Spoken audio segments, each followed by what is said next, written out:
Time stops when I'm falling for 네, you. 안녕하셨습니까. 한홍구TV 오늘도 어김없이 늦게 찾아뵙습니다.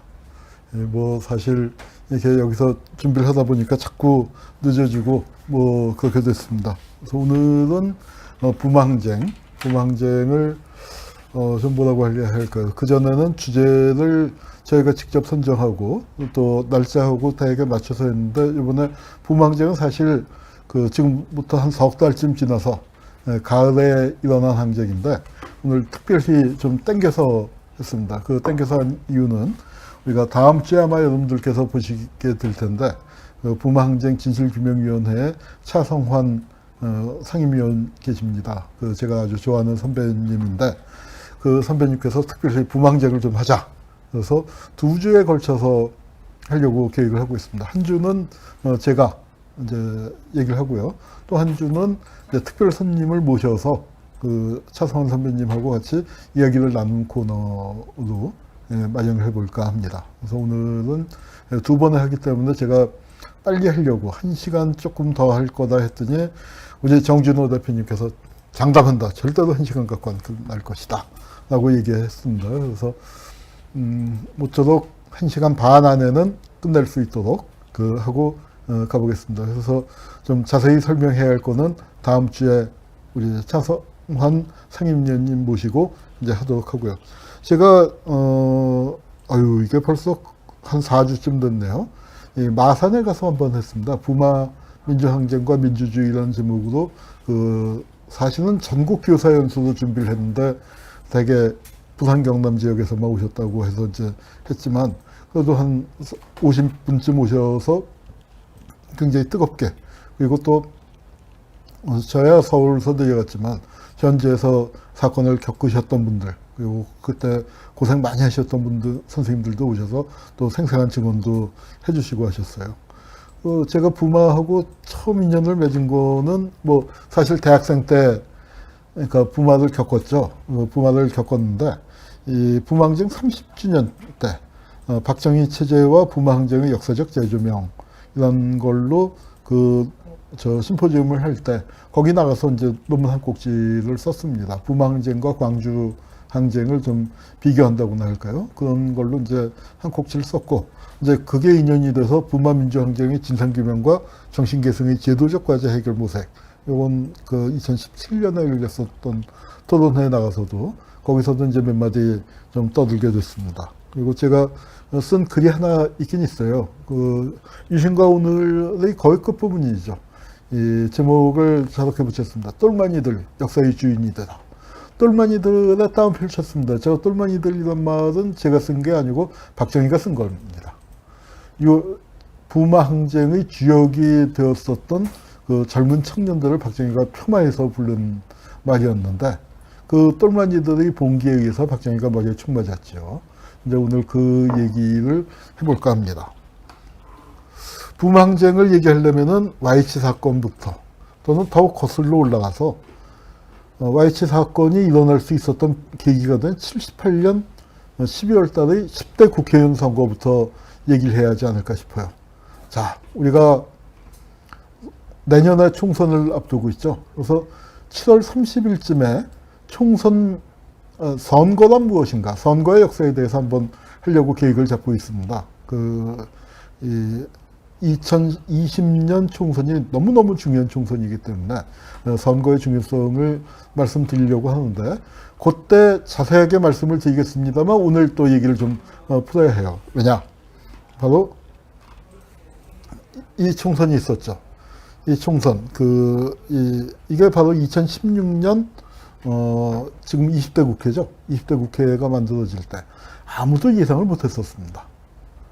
그때 솔직히 지금 뭐 패스트트랙 어쩌고 저쩌고 이제 많이 얘기합니다만 박근혜 쪽이 180석을 넘어서 패스트트랙 같은 거 전혀 문제되지 않고 그리고 이 개헌을 그냥 자기들 마음대로 할 수 있는 그 정도를 얻으면 어떡하나 우리가 전전긍긍하고 있었죠. 왜냐하면은 여당은 하나 나오고 야당은 셋이로 갈라졌거든요. 야당과 여당이 1대1로 붙어도 한국에서 보수한테 지형이 유리하다고들 흔히 얘기를 하는데 보수는 하나고 야당은 세수는 나눠줬으니 아이고 이건 선거 해보다 만하다. 우리 그러니까 수국 세력이 대승을 거두면 어떡하나. 그러고 있었는데 막상 투표함을 열어보니까 의외의 결과가 벌어졌습니다. 저 땅덩어리에는 빨간 게 많은 것 같지만 저기 실제로는 그때는 뭐죠? 자유한국 새누리당이었죠. 새누리당이 121석을 했고 민주당이 123석. 그리고 민주당의 텃밭이라고 하는 호남에서는 국민의당에 석권을 했는데도 그 민주당이 제1당으로 올라가는 그런 놀라운 일이 벌어졌습니다. 사람들이 이걸 이변이라고 했는데 아무도 이 선거가 있고 6달 뒤에 촛불이 켜질 거라고는 상상을 못했었습니다. 그런데 이게 정말 박근혜 정권의 몰락하고 박정희 정권의 몰락이 평행이론처럼 같이 다가왔어요. 이 박정희 정권이 무너지기 10달 전에도 총선을 했었습니다. 그때는 제가 대학교 1학년이었는데 아직 투표권이 없었어요. 그래서 투표는 못했는데 그래서 기억이 나요. 총선을 하는데 사람들이 좀 뭐랄까 시큰둥했어요. 왜냐하면 공화당이 다 이길 것 같았으니까. 그 선거 제도 자체가 그 지역구 선거에서는 하나씩 나눠 먹고 그다음에 전국구 지금 그땐 비례대표라고 안 하고 이제 그 전국구 제도가 없어지고 유신정우회가 독식을 하는데 그거는 다 박정희가 갖고 가는 거여서 박정희가 한 3분의 2쯤을 늘 하게 돼 있었습니다.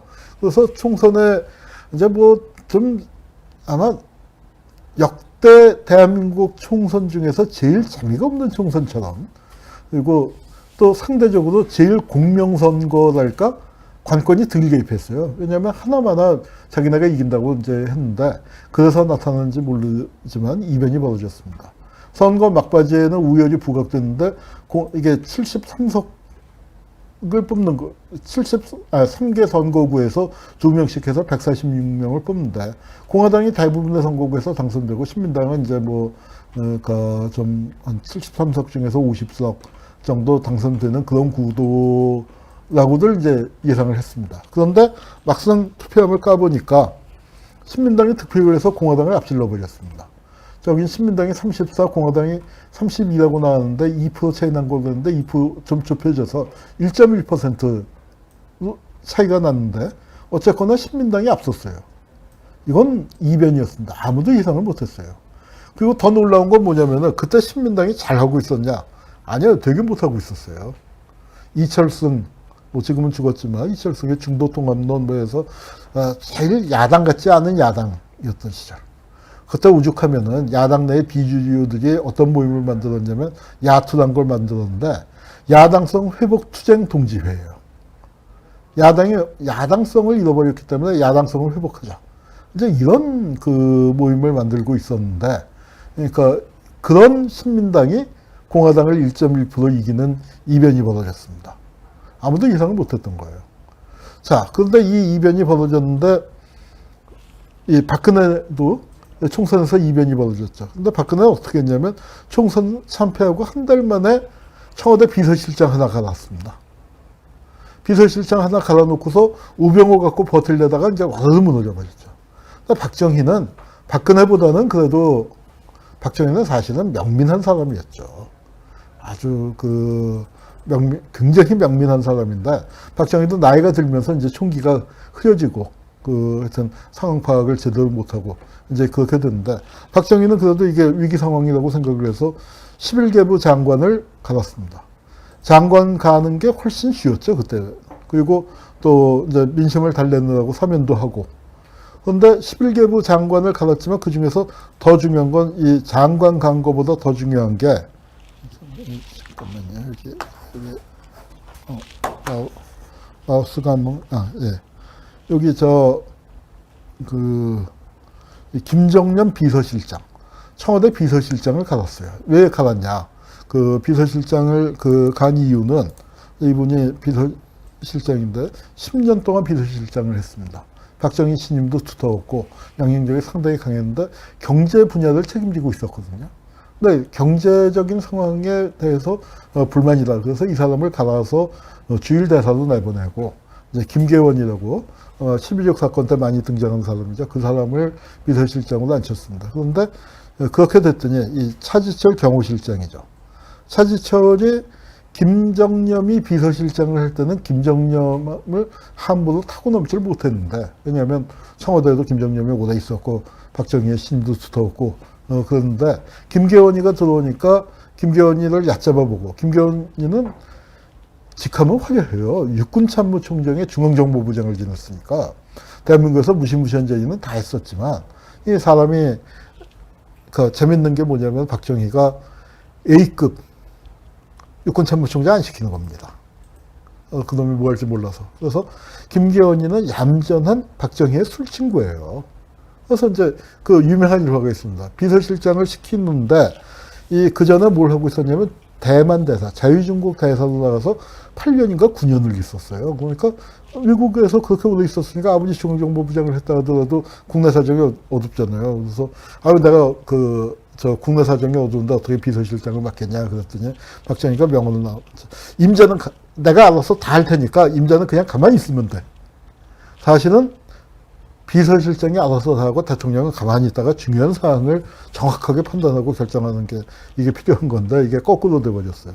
그래서 이제 비서실장이 그냥 가만히 있는 그 비서실장이니까 차지철이가 기어오른 거죠. 그러면서 이제 이게 12.6 사건이 일어나는 중요한 구도가 형성이 되는 겁니다. 그 구도의 발단은 그 총선이에요. 총선에서. 자, 그 다음에 또 뭐가 있었냐면은 야당의 변화가 있어요. 야당의 변화가 있으면서 김영삼이 사도총재에 당선이 되는 겁니다. 김영삼은 유신 초기에 총재를 했어요. 선명야당의 깃발을 내걸고 총재를 했는데 언제 물러나게 되냐면 75년에 이제 한국의 민주화운동이 막 거세게 일어나는데 하필이면 그때 월남이 통일됩니다. 남부 월남 정권이 무너지니까 공산화가 됐단 말이에요. 그렇게 되니까 그 당시에 남쪽에는 그 민주화운동이 얼어붙었죠. 그리고 이제 박정희가 반공공세를 펴고 그럴 때 어영부영 하다가 그냥 박정희한테 휩쓸려 버려서 깨갱해버리니까 선명야당 제대로 민주화투쟁 제대로 하라고 했는데 그렇게 아무것도 못하고 했어 보니까 아마 국민들이 실망을 하고, 그리고 김영삼을 뽑았던 신민당원들도 에이씨 하고 이제 다 흩어져 버린 거예요. 그래서 그 다음번 그 신민당 전당대회에서 그것도 유명한 전당대회죠. 그 용팔이 강목 들고 나오는 그 용팔이가 나왔습니다만, 그래서 이제 그 강목 전당대회 그때 이철승이한테 져요. 그래서 이철승이가 되고 난 다음에 이철승의 야당은 무슨 놈의 야당이 정권을 획득하겠다 하는 게 목표가 아니에요.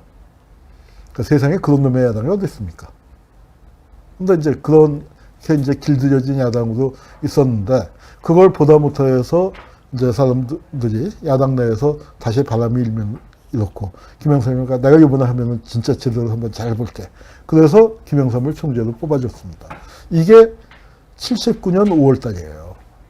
그리고 김영삼이가 총재가 됐기 때문에 벌어진 사건이 바로 YH 사건입니다.